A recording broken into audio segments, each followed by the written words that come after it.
Você descobriu que tem muitos adesivos que você usa no seu dia a dia que não polimerizam corretamente, que tem áreas deles que ficam sem polimerizar e isso compromete a formação da camada híbrida, a força de adesão e a longevidade da sua restauração. Mas tem uma solução. E como você resolve isso, eu te conto logo depois da vinheta.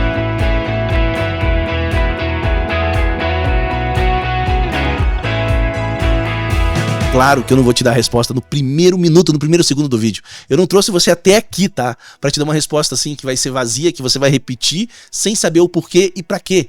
Porque eu quero que você realmente saiba o porquê você está fazendo.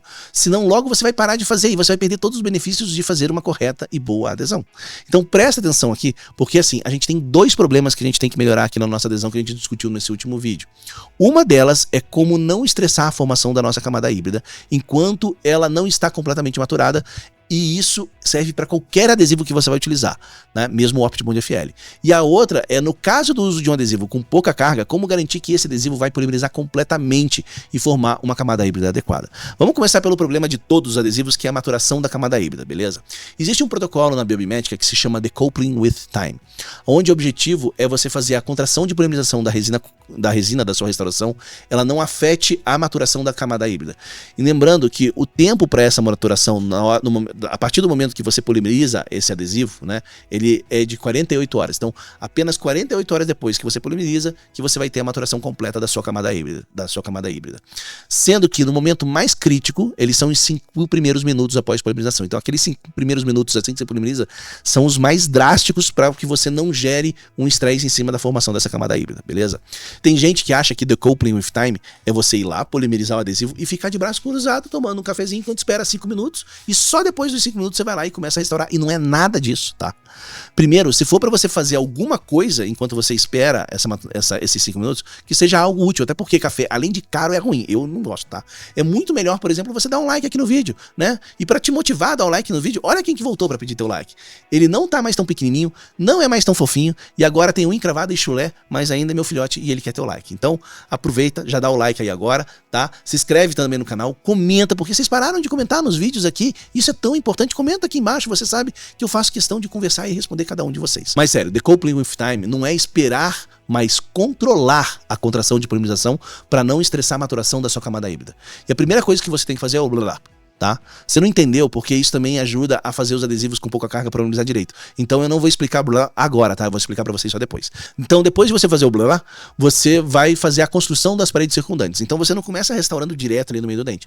Você vai começar restaurando as paredes proximais, vestibular, palatina, sempre procurando estar restrito ao esmalte, como se você estivesse restaurando só o esmalte do dente, mas sem restaurar a parte da dentina, tá? Justamente para você não interferir na maturação da formação da camada híbrida em cima desse substrato.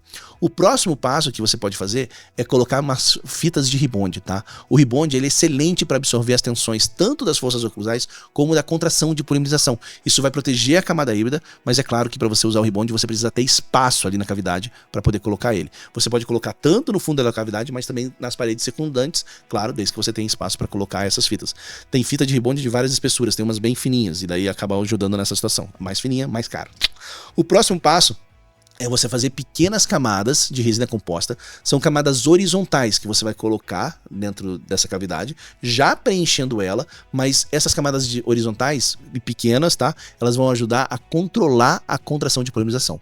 Por que essas camadas têm que ser horizontal e não oblíqua? Porque a contração de polimerização ela se dá na direção da área mais úmida e menos mineralizada em direção à área mais seca e mais mineralizada. Então, se você faz uma camada oblíqua, você vai ter essa resina composta ao mesmo tempo tocando em uma área mais úmida e uma área mais seca, né? Uma área menos mineralizada é a área mais mineralizada. E daí ela vai querer descolar do fundo e ir para a superfície da cavidade. Se você faz camadas horizontais, você mantém toda essa região no mesmo nível de umidade e mineralização, e daí você controla melhor essa direção da contração de polimerização. Esses elementos eles já são suficientes para você controlar a contração de polimização das suas resinas durante a maturação dessa camada híbrida e deixar que ela mature sem nenhum estresse, bem tranquilinha, bem de boa. Por isso que muitas pessoas dizem que você não precisa utilizar uma resina de book-fill para poder controlar a contração de polimerização, porque com essa técnica você já vai ter um controle de polimerização muito melhor do que você utilizar grandes porções de uma resina book-fill que contrai pouco. Ah, mas Renato, se eu faço essa técnica com pequenos incrementos de resina book-fill, né, não vai ser ainda melhor? Então, sim, mas você já vai conseguir controlar e já tem um excelente resultado com resina normal. Não vai ter muita diferença de ser uma resina book-fill. Não é isso que vai te garantir uma melhor uma melhor formação da camada híbrida, né? A resina composta, utilizando da maneira que eu estou falando, além de ser mais econômica, normalmente, do que uma book fill, você ainda vai conseguir ter o controle total da contração de polinização e deixar sua camada híbrida maturar sem nenhum tipo de estresse. Você está vendo como, de uma forma muito simples, sem precisar você gastar mais, né? Até porque eu falei do rebond, mas você pode até dispensar o rebond nesse protocolo todo que eu estou falando. Se usar melhor, mas pode até dispensar. Mas você está vendo como você consegue melhorar sim muito a qualidade da sua adesão. Ainda falta para você ter a melhor adesão do mundo, mas não tem problema, eu vou te contar no próximo vídeo que vai sair sexta-feira. Um beijo e tchau.